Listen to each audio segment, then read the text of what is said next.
Right, well, good evening and welcome.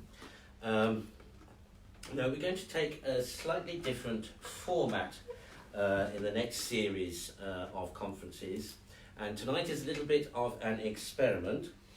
So, Father Kalinski, I can see you're online, and the idea is that for the next few weeks we shall try and make these conferences interactive, so that if people watching want to comment, or if they'd like to ask a question, then feel free to write it in the comments, and God willing, Deo Volente, I should be able to see the question come up on my screen here.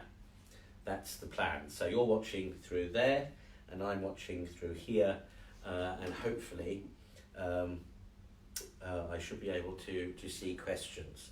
So I'm not really expecting questions this evening, although feel free if you do have a question, but from next week, really, I'm expecting I should be sort of opening the floor, or opening the internet, as it were, to invite questions. And essentially the next few conferences are really apologies for old Roman Catholicism. Now, when I say apologies or apologetics, I don't mean that I'm apologising for anything. I'm not saying sorry for anything, but simply that I want to explain a few things about old Roman Catholicism, and which is of course the ecclesial movement that this oratory belongs to. And the time seems right. It seems apposite. Holding myself to the ecclesial office that God has put me in, I feel duty bound at the present time, whereas before I may have been more diplomatic, perhaps more sensitive, and perhaps not so succinct about the differences between old Roman Catholicism and Orthodoxy with contemporary Roman Catholicism and other Christian confessions. From now on, for the next few weeks anyway, I'm really going to say it as it is, and say it how it is. And I say the time is apposite, the time is right, because anyone who's following the Amazonian Synod in Rome at the present time, the whole world, I think, must be scratching their heads, because we're used to Pope Francis saying ambiguous things. We're used to him acting duplicitously. I'm sorry, but it's true. He does act duplicitously. We are used to him speaking, as it were, from both sides of his mouth. On the one hand, issuing praise, and on the other hand, issuing condemnation. Only this week, for example, on the opening day of the Amazon Synod, he posed a question to the gathered bishops, saying that he had overheard somebody commenting disrespectfully about the feathered headwear of an indigenous person attending the opening Mass in St. Peter's Basilica. And we're not entirely sure what the comment was, but according to the Pope, it was derisory or unappreciative in some way, or disrespectful even.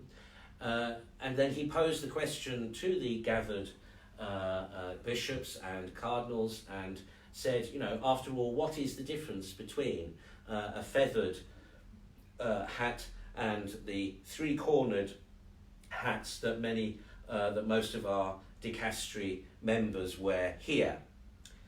The three-cornered hat, now that could have been a bad translation from the translator, but of course he's referring to the biretta, which is the traditional hat that generally these days in contemporary Rome you only see cardinals wear. But the little red hat, which is actually square in nature, but worn, as it were, with sort of worn at an angle, with one of the angles at the front, and it has three horns rather than corners, three horns on it, and coloured red, of course, and this is what is today given to the cardinals when they're made a cardinal. In older days, they used to be given a galero, which is a huge, wide-brimmed hat with a small dome atop it, and hung from it were tassels. Now, galeros for cardinals were red, scarlet red. Cardinals wear red to signify their readiness to die for the faith, their readiness to die for Christ, their readiness to die in defence of the church. Traditionally, that's why cardinals wear red.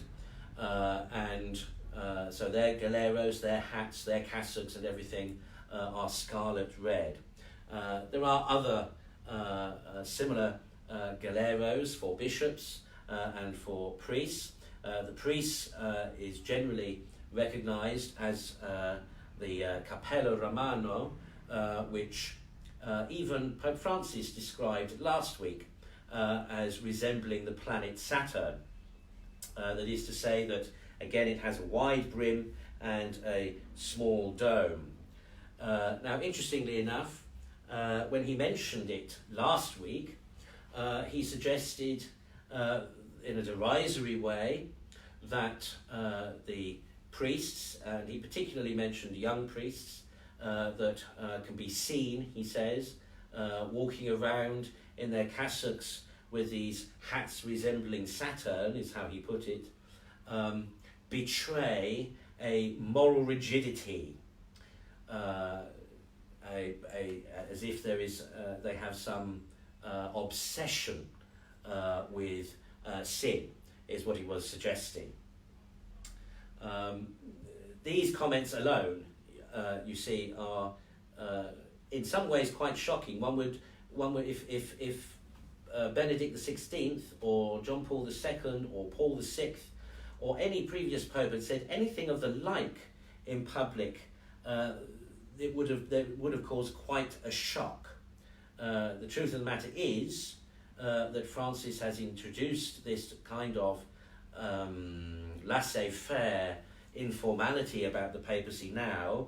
We're so used to him speaking off the cuff on various occasions that it's less shocking than it was. Previously, bishops of Rome only ever spoke formally.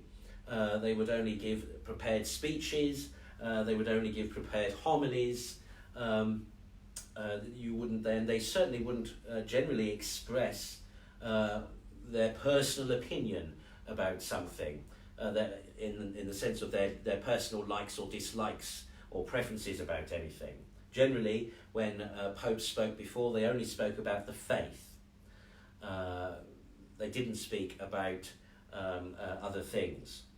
Francis, of course, has, from the moment he appeared on the loggia after his election, after we heard Habemus Papam, we have a pope, out he sauntered with his sunglasses on and said, Buonasera, good evening, Rome.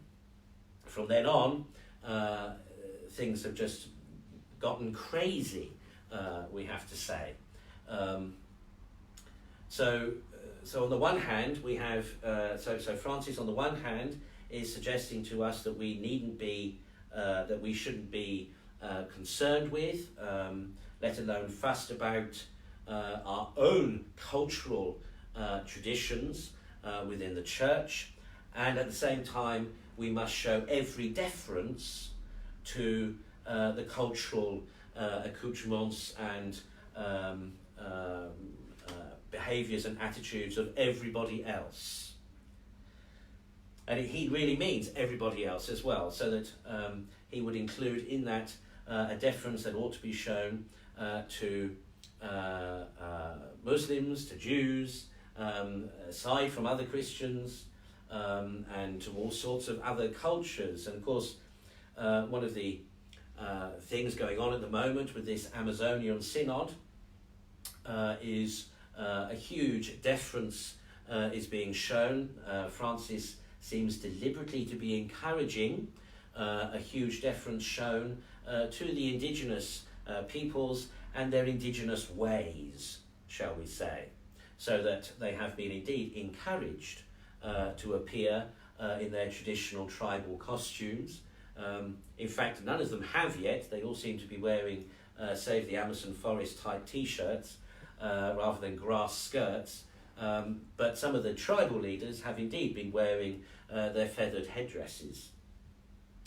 And on the one hand, that's all fine. On the one hand, yes, we as Christians certainly should be respectful of other people. We should indeed be hospitable and generous in our hospitality to others. But what is going on at the moment in Rome is a tip of the iceberg in terms of what has been going on for a few years now. Now, in my homily this morning, I talked about the interfaith conferences that had taken place at Assisi. Two, I think, took place during John Paul II's reign, and one during Benedict XVI. And on both occasions, or on all three occasions, people of other faiths were present, which is fine. That's good and dandy. But churches and chapels were given over to them. So Christian sanctuaries, Catholic sanctuaries, were given over to them for them to employ and use in their own worship. So that there is a very famous photograph, I think from the first Assisi conference under John Paul II, where a Buddha, a statue of Buddha, a golden statue of Buddha, has been placed on the altar in the Basilica of St. Francis in Assisi. Now that is going a step really too far. See, it's one thing to show deference and respect for other people, for their beliefs, their cultures, even their way of life. One can be respectful of all of that without having to necessarily try to appropriate that difference and enculturate it into one's own identity or way of being. And certainly there is no need, as hospitable and generous as we are called to be as Christians, certainly there is no need to invite people of other faiths to worship in our sanctuaries, in our churches and our chapels and our oratories. There is no need for that. And as I said this morning, if you go to an Islamic state ruled country, if you go to a Sharia law ruled country, so if you go to Saudi Arabia, or if you go to Qatar or Abu Dhabi or Dubai or anywhere in the Emirates, if you go to Yemen, if you go to Kuwait, if you went to Iraq, etc., as a Christian, you would not be invited, and you certainly would not be expected to ask to utilize a local mosque to have your act of worship on a Sunday morning, or to keep your holy day of obligation. You know, when the Holy Father recently went to, and I can't remember, forgive me, I can't remember exactly where it was in the Arab states that he went, but what they didn't do was offer him one of the grand mosques in which to hold a papal mass. And yet, if Francis had his way, he would certainly probably invite them and allow them to use St. Peter's Basilica in Rome, or the St. John Lateran, the Cathedral of Rome, for a service if they asked. And he hasn't done that yet, but many others have who are influenced by Francis. For example, here even in this city, in Brighton, in the United Kingdom, last year an interfaith service was held in one of the local Roman Catholic churches. And during that interfaith service, which included Roman Catholics, included Anglicans, included other types of Christians, included Unitarians, included the MCC, the Gay Christian Movement Church, included interfaith ministers, included Muslims and Jews. And during that service, various representatives of those faiths shared something, and the theme, I think, was angels. So they shared something about their particular faith tradition's teaching about angels. Fair enough, that's fine. But they also led or gave prayers, and sort of interfaith prayers were offered. But the whole thing began with the Muslim call to prayer. One of the local imams was invited to, and from the lectern in the Roman Catholic Church, which just happens to be dedicated to St. Peter as well, he sang the Muslim call to prayer. Now, some people don't know that the Muslim call to prayer is considered in Islam to be a profession of the Islamic faith. And in times past, when, for example, the Ottoman Empire was expanding across the Middle East, when they conquered places that had previously been Jewish or Christian, they would enter those churches or synagogues, and they would turn them into mosques. And the way that they turned them into mosques was by praying the call to prayer, by making that profession of Islamic faith.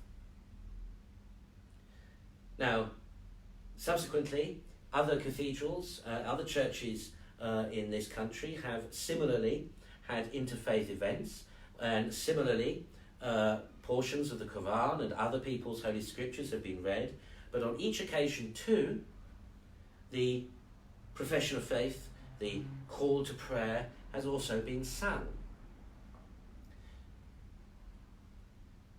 So when the Ottoman Turks, for example, conquered Constantinople, and it became Istanbul, they entered the Hagia Sophia, the great domed basilica, the patriarchal church, and in it they turned it into a mosque by singing the profession of faith.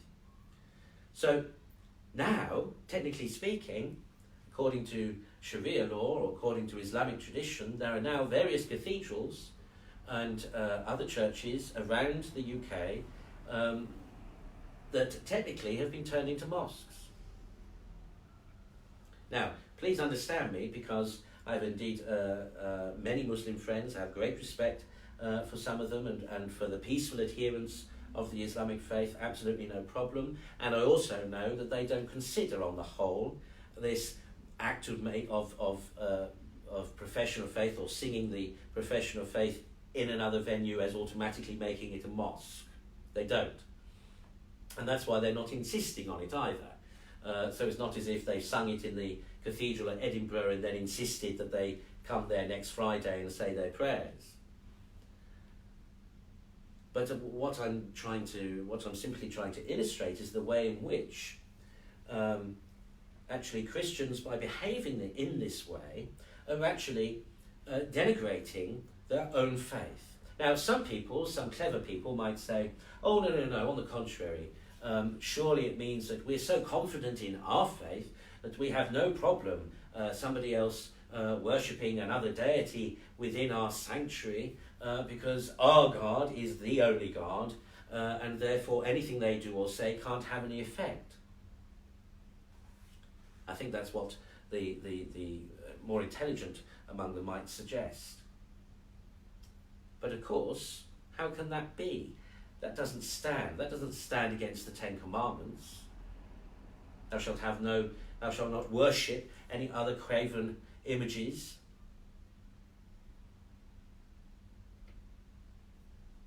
A place that has been consecrated to Christ, a place that has been consecrated as a church, or indeed as a cathedral, has been dedicated to God, to our God, to the Judeo-Christian God, to the triune Godhead, Father, Son and Holy Spirit. And it has been dedicated and consecrated for a specific purpose, to be the meeting place on earth where God's people can interact and know that God is with them. And that is why, as Orthodox Catholics, we have tabernacles containing the Blessed Sacrament, the body, blood, soul and divinity of Christ, signifying, fulfilling his promise before his ascension to us, that he will be with us always, even to the end of time. And he is with us in the bread of life, which he said he was. I am the bread of life. So we have the Blessed Sacrament enshrined within our sanctuaries for a specific purpose. And indeed, it speaks back to, if you didn't see, we had a series on Old Testament theology in Lent, and our churches and chapels are, of course, historically prefigured by and sort of built upon the concepts of the temple. So for us, the altar is the Holy of Holies. The tabernacle is where God resides amongst his people. So it's actually an offence. It is an offence to God to allow somebody else to come in and worship another God in the same sanctuary.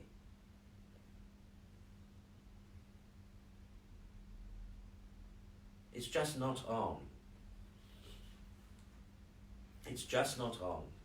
It's fair enough for us to be respectful of others, certainly, and indeed we should be generous with our hospitality otherwise, but not when it comes to our sanctuaries, not when it comes to these places that have been specifically set aside for God.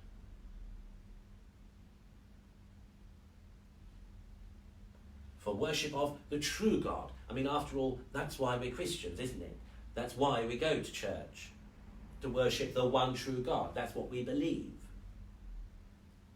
So why on earth should we, in places, I think in Scandinavia now, if I remember rightly, one of the Lutheran bishops, a woman, has ordered in her diocese that in order to allow Islamic immigrants to feel more welcome when they're visiting the churches for social services, to receive help with clothing and food banks, etc., that all the crosses are to be either covered up or taken down.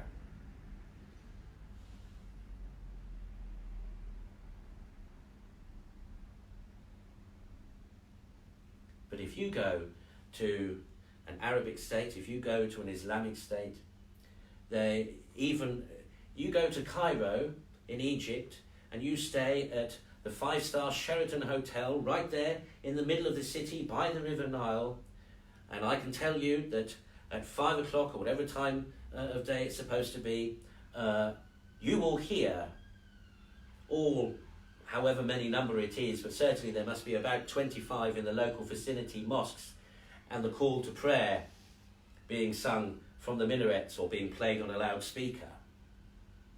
Even though the Sheraton Hotel, of course, is known to be a tourist hotel, is known to have in it visitors from other places around the world who have other beliefs, nonetheless, they don't turn the speakers off from the local mosque so as not to disturb the guests' rest. I remember even it was Ramadan, and we were told you're more than welcome to use the bar and have a drink, but the lights will be off and the air conditioning was full on cold. So they were hardly encouraging you to go and have a drink in Ramadan. In the hotel this was, not outside the hotel, in the hotel. Now, and I'm not here about picking faults. I'm not saying, well, because they don't show us hospitality, we shouldn't show them hospitality. That's not what I'm saying at all. What I am drawing attention to, though, is that they have such respect for their own faith, they wouldn't dream of inviting somebody of another faith to worship another deity in their place of worship. And frankly, my brothers and sisters, we as Christians and as Orthodox Catholics should have the same attitude. Because elsewhere it just is not done. I cannot go to the Great Mosque in Abu Dhabi and say, oh, I've got nowhere else to go, can I say my Mass here? I wouldn't even dream of asking. Similarly, if I went to Thailand, I would not go to a Buddhist temple and ask if I can say my Mass there. I wouldn't go to a Sikh temple in India and ask the same thing either. It's wholly inappropriate.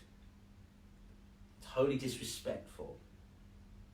Now, on the whole, it has to be said that there have been occasions when local congregations have helped each other out. For example, there was a case recently in this country where the local mosque, I think, had suffered.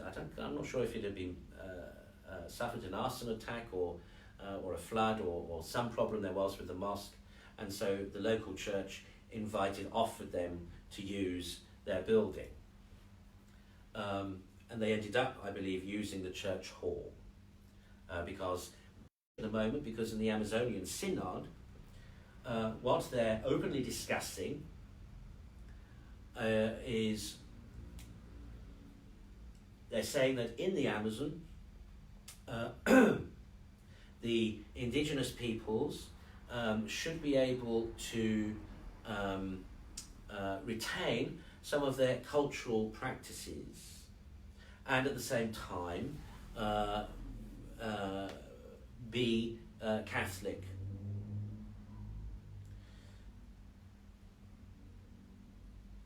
And particularly what they're talking about is allowing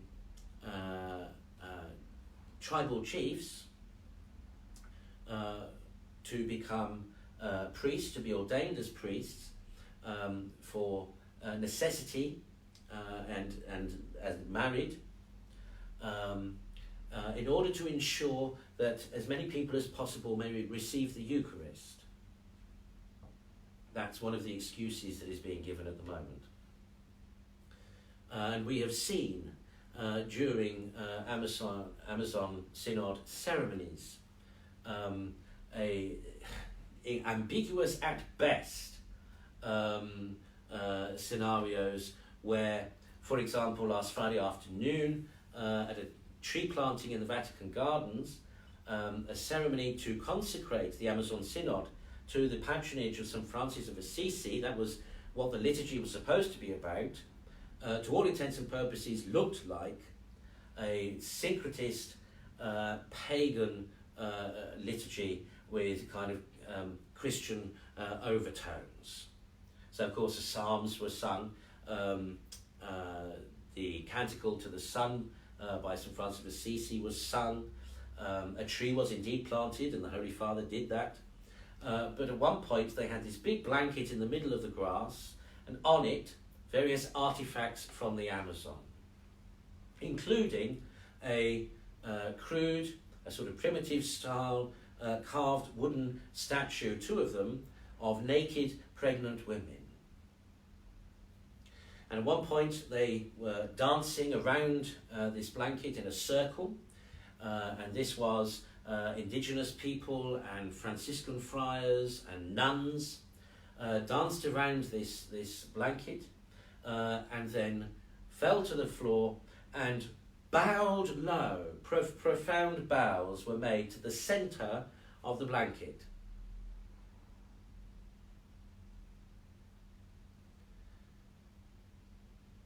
Now, subsequently, it's transpired, after much speculation over the weekend, some people were suggesting, oh, it's a primitive statue of the Blessed Virgin Mary, but pregnant.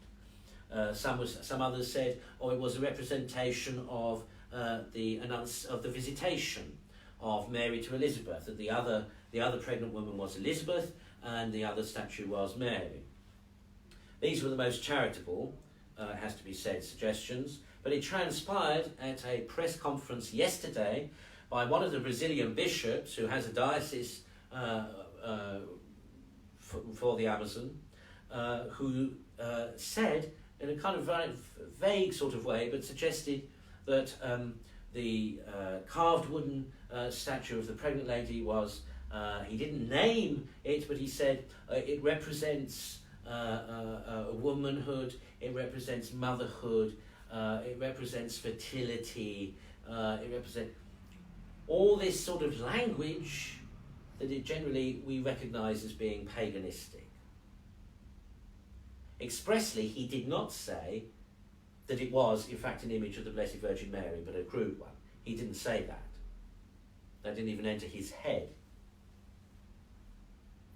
What he did say was that it was an artifact from the Amazon and that it represents womanhood, motherhood, and fertility. Now, that same statue was processed in to Mass in St. Peter's Basilica on Monday morning, the first day of the Synod. It was processed into Mass, and later it was processed into the Synod Hall where the bishops are meeting. And it was carried by friars, by nuns, by even Cardinal Humes, who is president of this Synod. This statue that apparently is not representative of the Blessed Virgin Mary, but does represent womanhood, motherhood, fertility, and is an Amazonian artifact. What is all that about? What does all that mean?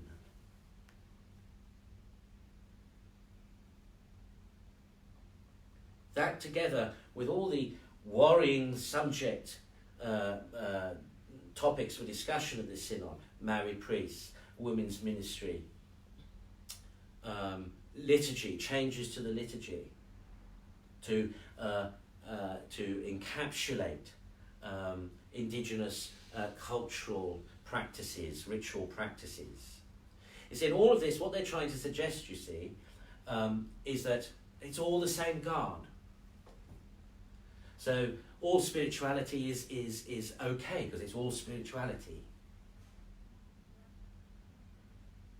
And what they're failing to recognise is that the pagan religion or religions of the Amazon, because there are lots of them, they all vary, are wholly pantheistic.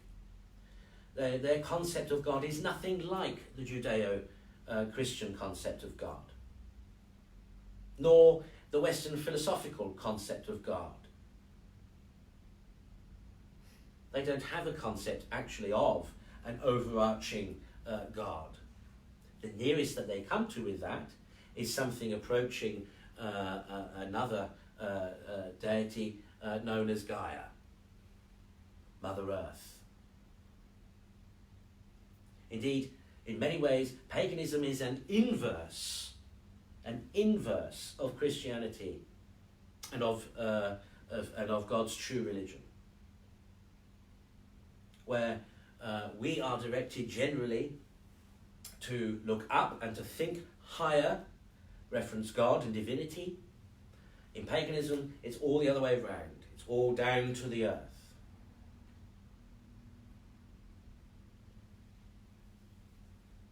And they're talking in this synod about finding ways in which they can encapsulate aspects of this paganistic, pantheistic spirituality and ritual practices into the worship of local Catholics in those places.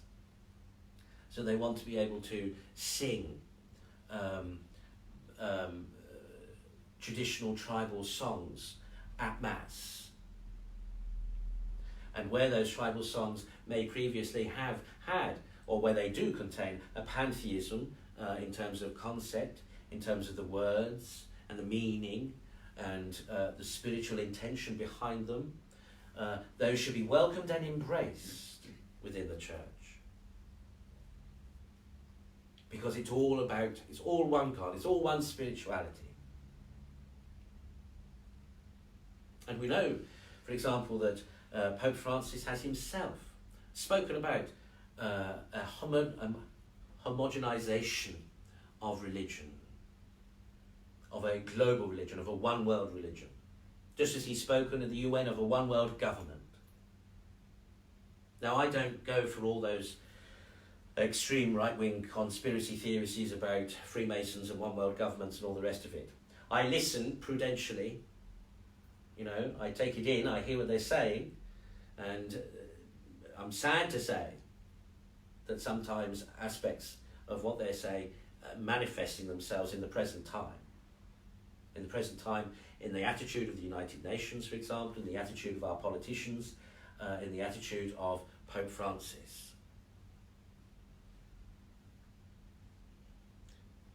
And of course, what all of that does is takes away from the truth claims concerning Christ. And indeed, on Gloria TV today came a report where, again, Pope Francis, in one of those off-the-cuff discussions, this time with his Italian journalist, atheist friend, Scalfari, are talking, and Francis basically says that his understanding of Jesus is that the second person of the Trinity, when he became man, became a man. Though was no longer God, became a man, and during his lifetime, so Jesus during his lifetime, his earthly lifetime, was a man, and then when he died as a man, and then when he rose as his resurrection, he reassumed his divinity. This is reported today in a conversation with, we know, one of Francis's closest friends and confidants. That, my brothers and sisters, the act of earth worship that was seen last Friday afternoon in the Vatican Gardens, let alone the carrying about and processing of a pagan statue at Mass, those acts themselves, of course, apostate. That is apostasy. But if the Gloria TV report is accurate, and there's nothing to suggest that it isn't, if that is accurate, that is out and out heresy. And we shouldn't be surprised because Francis has spoken heresy before. For example, signing an agreement with the Grand Mufti of Iran, stating that God wills a plurality of religions. In other words, suggesting that all the other world's religions, God has inspired them.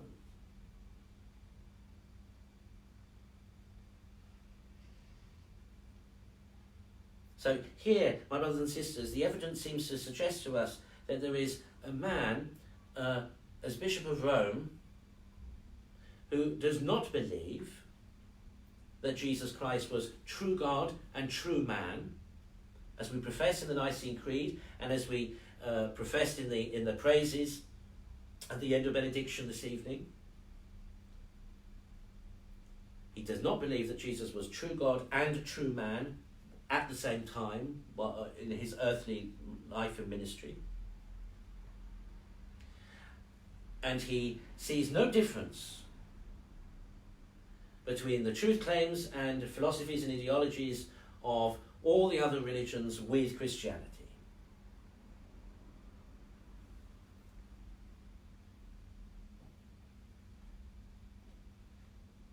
This, my brothers and sisters, is incredible. It's absolutely incredible. I cannot believe that I am saying this, and this is true. This is not hyperbole. This is not exaggeration. There is a list as long as my arm of the various dubious and heretical comments that Francis has made since his time as Pope.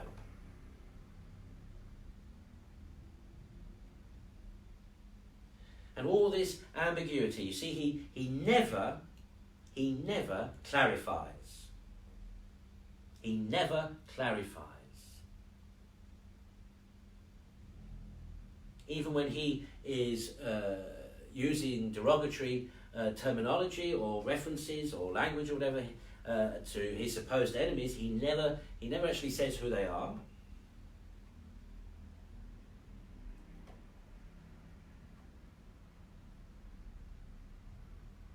And when pressed for clarification on these various points of doctrine, the poor Vatican spokespersons are kind of left to fend for themselves. Clearly, when they speak, they have not received anything from Francis himself saying, tell them this is what I'm saying, or this is what I meant. If you've noticed of late, since the Franciscan pontificate, Vatican spokespeople never clarify.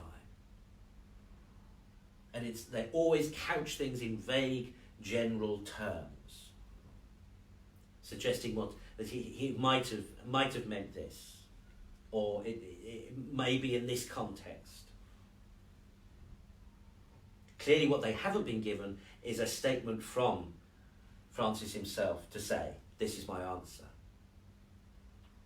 And more than that, when his own bishops and cardinals have written to him politely and formally for clarification on his teaching contained in his encyclicals, he ignores them. He might make some passing comment, criticism generally, vague as always, in one of his public audiences or speeches or off-the-cuff remarks, but he never responds, he's never yet responded to the formal petitions by cardinals and others for clarification of his teaching. There were 4 cardinals, they're known as the dubia cardinals. A dubia is a formal question to the Vatican, or to a particular dicastery or congregation in the Curia, or to the Holy Father himself. If you want to ask someone in the Vatican a question, or you want to ask the Pope a question, you send a dubia. 4 cardinals wrote a dubia after his encyclical Amoris Laetitia, where seeking clarification, where he was sort of suggesting that maybe people in irregular marriages and couples in irregular situations should be permitted to receive the sacraments.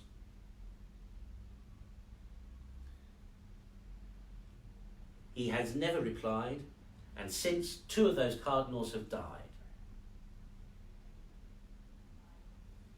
And he would have known their ages, he would have known how to get hold of them,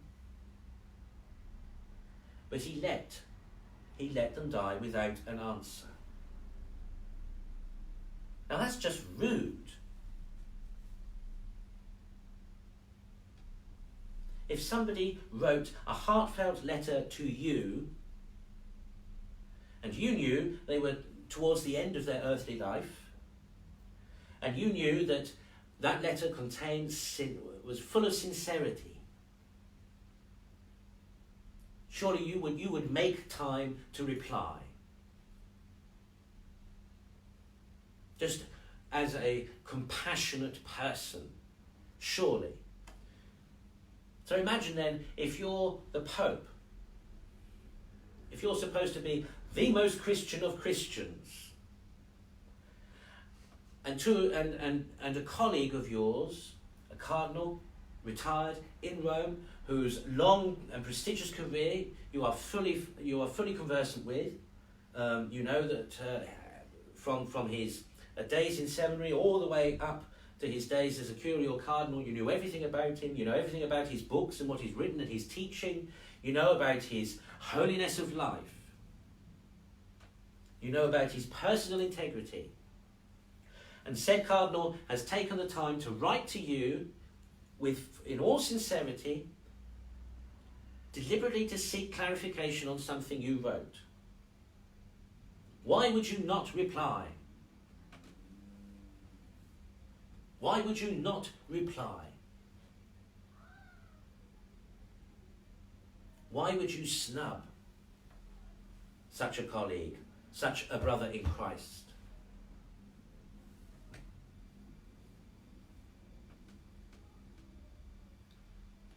And don't even get me started about the whole living in Santa Marta and not in the Apostolic Palace, and driving about in the back of a Ford What's-It instead of a limousine or whatever. Don't even get me on the false humility that Francis portrays.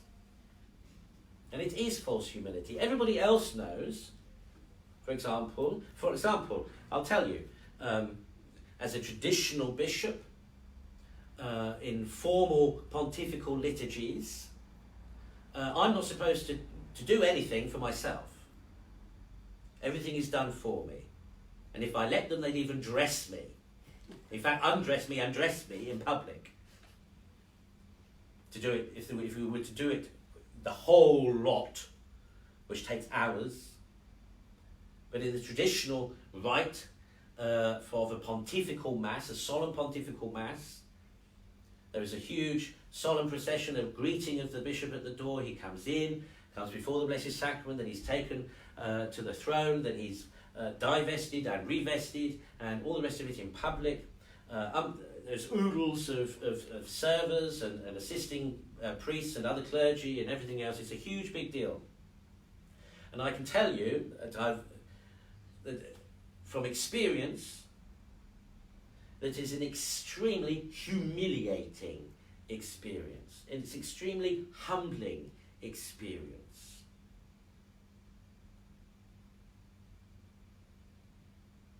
If only because when they place the mitre on your head, you don't know if it's on straight.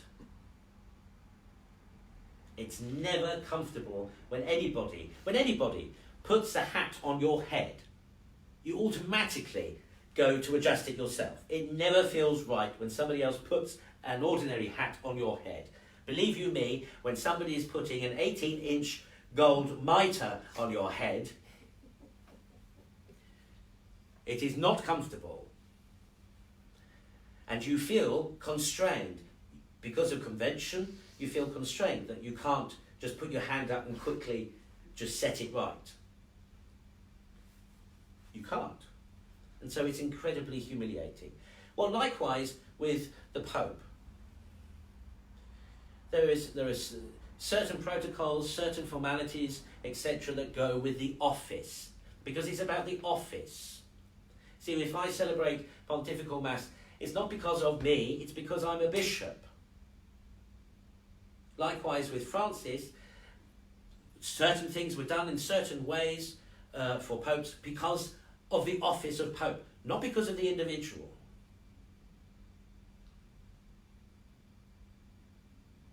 And when Francis decided that, he couldn't possibly live in the Apostolic Palace, he'll stay in the guest house,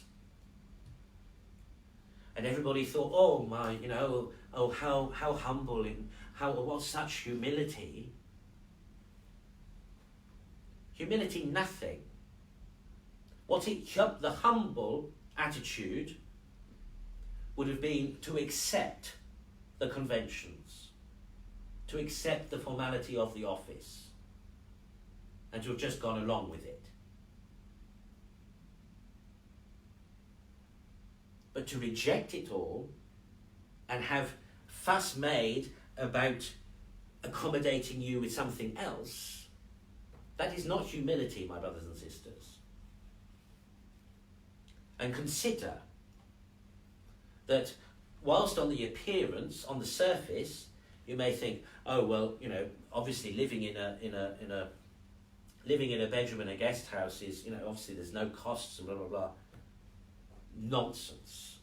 Vatican security and the Vatican security bill went through the roof, because whereas everything was geared up in the Apostolic Palace and the papal apartments for security, so that there were proper security cameras everywhere, there was proper alarm systems everywhere, there was proper, you know, the security guards knew where they could be discreetly around and outside the apartments to keep the Pope safe. All of that, of course, then had to be rearranged for the guest house. And of course, with the whole point of, with the papal apartments, you see, you know, security-wise, you know who needs to be there, who has to be there, and who's going to be there. With a guest house, and Santa Marta guest house is not a small B&B. It's not a small pension. It's a 3-story, I think, or 4-story, 200-room building with a chapel on each floor. And it was the place where visiting bishops, cardinals, nuns, anybody who had anything business to do with the Vatican, etc., could go and stay for the duration of their visit. And so there are people going in and out, in and out, in and out, in and out all the time.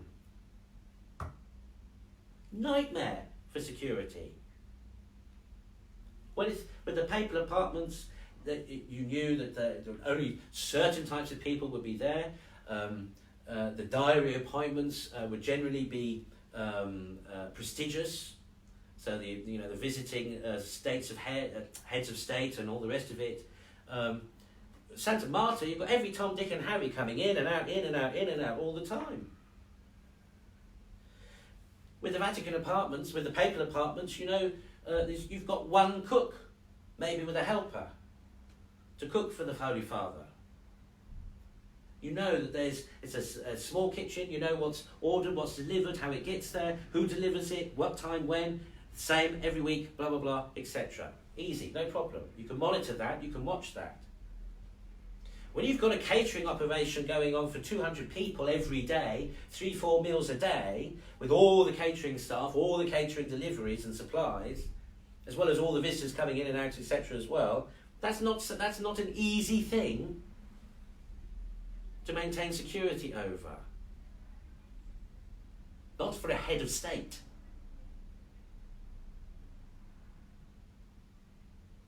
All sorts of ructions and problems, etc., have been generated and stirred up because of Francis's apparent humility.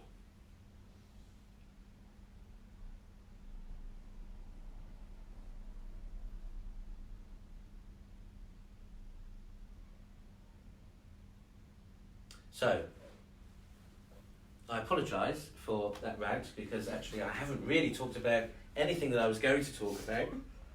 But as I said, today's a sort of dummy run. So for those of you who are watching now but didn't realise before, every Wednesday now I will be giving an apologetic about Old Roman Catholicism and traditional Catholicism and Orthodoxy, and live and unrehearsed, and probably without footnotes, but at the bottom of the screen there you are able at home to comment, and so you could ask questions. So if you'd like to ask a traditional bishop questions and what he thinks about stuff, then tune in every Wednesday, 7 o'clock GMT. I don't know how that translates in other places of the world, but I'm sure you can work it out from the time that it is now. So an hour, as it were, ago we started. So 7 p.m. GMT, Greenwich Mean Time, London, Greenwich Mean Time. We will live broadcast and through the wonders of modern technology, I can see who's online, and I can read comments and questions. So next week, by all means, please feel free to so interact with me online. I should just say, as a caveat, like I did, this is live and unrehearsed and without footnotes. So it may be, depending on your question, that I may have to defer the answer if I haven't got the necessary information with me at the time to answer with. But nothing is off limits, as it were. Nothing is off limits. I will myself have a general idea of what I want to talk about, so you might confine your questions to that topic, and I will try to advertise that topic in advance. But otherwise, at the end, I will have a sort of open Q&A as a sort of any other business, and so questions that are not necessarily pertinent to what I had been talking about, you can ask then. So we'll draw things to a close, as I know we here are ready for our fish supper, and what I'll do is pray God's blessing over you all.